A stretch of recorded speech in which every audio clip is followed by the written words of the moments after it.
Agora Pedro Abílio está chegando. Ele tem detalhes do Atlético aqui na turma do Bate-Bola. Um abraço, boa noite, Abílio. Um abraço para você também, Cirilo, para quem acompanha a gente aqui na turma do Bate-Bola. Ao Simões, o Atlético vive um dia seguinte ao clássico ainda com essa repercussão, né, do empate contra o Cruzeiro na rodada 28 do Campeonato Brasileiro 1-1 na Arena MRV. A quinta-feira foi de reapresentação na Cidade do Galo, treino agora à tarde, que contou com as presenças de Júnior Alonso e Alan Franco. Eles chegaram a BH na manhã de hoje, depois de representarem suas seleções e perderem os jogos contra o Sport e contra o Cruzeiro. Era até aguardado, né, que o Atlético tentasse essa liberação. O Atlético foi até as federações, não obteve resposta e os jogadores ficaram fora desse clássico. Com isso, né, Cirilo, Galo que não tinha também, com o sinal eletrônico da Itatiaia marcando 6h45, o Igor Gomes e o Vitor Hugo, jogadores que cumpriram suspensão pelo terceiro cartão amarelo, cumpriram a automática ontem e voltam a ficar à disposição. O Atlético na rodada 29 encara depois de amanhã o Corinthians às 6h30 da noite, jogo na Neoquímica Arena em São Paulo, e com os retornos destes 4 jogadores que frequentemente são titulares, é bem possível que haja bastante mudança na equipe do Sampaoli pensando nas 2 próximas partidas. Isso porque o Atlético vai, depois de viajar a São Paulo, treinar na capital paulista no domingo pela manhã, após o jogo contra o Corinthians, e no domingo à tarde viaja para o Equador, onde vai começar a semifinal da Copa Sul-Americana diante do Independiente Del Valle. A informação, viu, Cirilo, de que a equipe do Atlético ainda vive esse clássico repercute inclusive nos canais oficiais do Galo. Primeiro enviado um áudio pra gente através da assessoria e depois o Atlético publicou esse áudio também agora à tarde na sua rede social, o X. O áudio é do Paulo Brax. O CSO do futebol no clube destaca que o Atlético vai entrar com uma notícia de infração para tentar, junto à Câmara de Resolução das Disputas Esportivas, fazer com que haja algum tipo de punição ao Caio Jorge. O Galo considera grave o fato de o Caio ter, no primeiro tempo, apertado a mão fraturada do zagueiro chileno Ivan Roman no clássico de ontem. Vamos acompanhar o que diz o Paulo Braco sobre as medidas que o Atlético pretende tomar na Justiça Esportiva. Em relação ao Ivan Roman, estamos entrando com uma notícia de infração no STJD, na Justiça Esportiva, em desfavor do atleta Caio Jorge. Não estamos falando da cotovelada que ele dá no Ivan Roman, que gera, na minha opinião, erradamente um cartão amarelo. Não estamos falando do gesto de roubo que gerou o cartão vermelho, mas sim de uma atitude covarde e desleal que ele teve com um colega de profissão. Ciente de que o Ivan tem uma fratura na mão, ele fez o que fez. Então o tribunal vai analisar se foi uma agressão, se foi uma conduta contrária à ética, à disciplina. A gente precisa levar o caso para a Justiça Desportiva. Um jogador que pleiteia uma vaga na seleção brasileira não pode ter, na nossa opinião, uma atitude covarde como essa. Então, assim que tiver um prosseguimento desse processo ou uma data de julgamento, todos serão informados. Paulo Brax, CSO do Atlético, falando sobre essa ação do clube para tentar uma resolução na Justiça Desportiva dessa situação do Caio Jorge. Daqui a pouquinho a gente vai comentar justamente sobre isso, ô Simões, sobre essa questão aí envolvendo o Caio Jorge no jogo de ontem, mas já que o Roman é o personagem, havia muita preocupação quanto à zaga do Atlético ontem, né?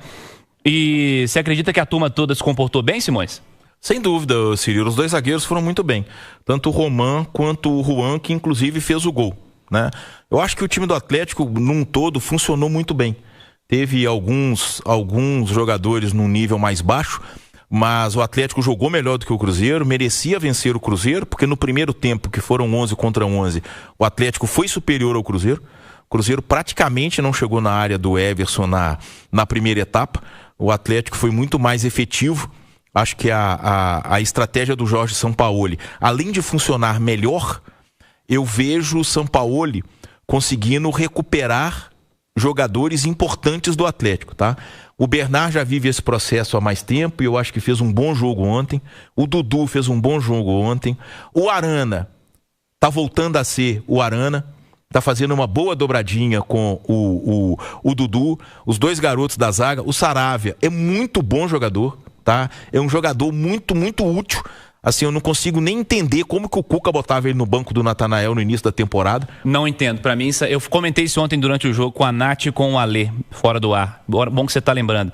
Não faz nenhum sentido o Saravia não ter sido utilizado durante enorme parte da temporada. Isso é inexplicável, isso é inexplicável. O próprio Fausto Vera, cara, eu acho que assim, o Fausto Vera exagerou nas faltas, mas vai dentro do contexto, né? Do contexto do que foi o jogo, né?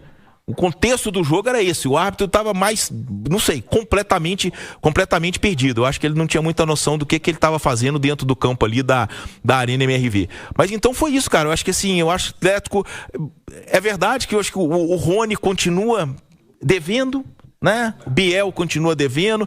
O Hulk, eu era a favor da escalação do Hulk. Ontem eu percebi que eu estava errado. O Hulk tinha que ter começado o jogo no banco, porque eu acho que o Hulk entrou e mais atrapalhou do que ajudou o time do Atlético, tá? A partir do momento que ele entrou. Então o Sampaoli estava correto na estratégia dele de colocar Dudu e Rony como os atacantes do Atlético. E eu pensando nessa história, no que tudo que o Hulk representa no clássico, estava errado. O Hulk tinha que ter começado no banco mesmo, entrou muito mal no jogo, assim como o Reinier e assim como o Biel. Vamos de volta na TBB. Pedro Abílio tem mais do Galo. Olha, Cirilo, na justiça, né? A gente citou um caso, agora o Atlético sendo cobrado também e numa situação que hoje teve mais um capítulo. Intimado, né, pela CNRD, o Atlético na Câmara Nacional de Resolução de Disputas aprovar a quitação da dívida com o Cuiabá até o dia 27 de outubro pela dívida com o Daverson. O Atlético vai ter aí de desembolsar mais de 4 milhões de reais, que é o valor cheio dessa negociação, além de 228 mil reais, que são as custas do processo. Se não pagar, aí vai para a divisão de regulação para aplicar sanções por descumprimento, e isso, caso se repita, pode chegar até a um transfer ban.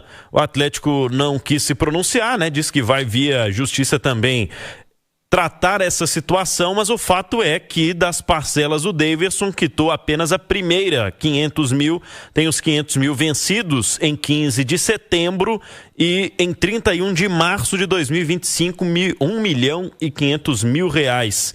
Referentes à terceira parcela e ainda as outras duas parcelas até o meio do ano que vem para quitar toda essa dívida com Cuiabá da contratação do Daverson. A gente destaca também, Cirilo, o Sub-17 do Atlético, a todo vapor em preparação, né, para essa grande decisão. Joga no domingo depois de ter sofrido uma goleada na última segunda-feira contra o Grêmio. Segue lá a venda de ingressos nos sites oficiais do Atlético para sábado, 11 horas da manhã. Lembrando, transmissão da Itatiaia dessa grande decisão do Brasileiro Sub-17 entre Atlético e Grêmio no jogo da volta. Vai ser um sábado movimentado, inclusive aqui na Itatiaia, com Sub-17, com feminino, com Série A, com Série B.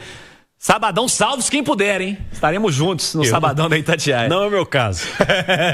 Estaremos todos juntos no próximo sábado com grandes jogos. A gente vai anunciar para você. Daqui a pouquinho passa a programação completa aí do Sabadão na Itatiaia para você acompanhar futebol desde amanhã até o fim do dia, quando vai terminar com os jogos da Série A, né? Tem o Atlético às 6h30, tem o Cruzeiro às 9 horas.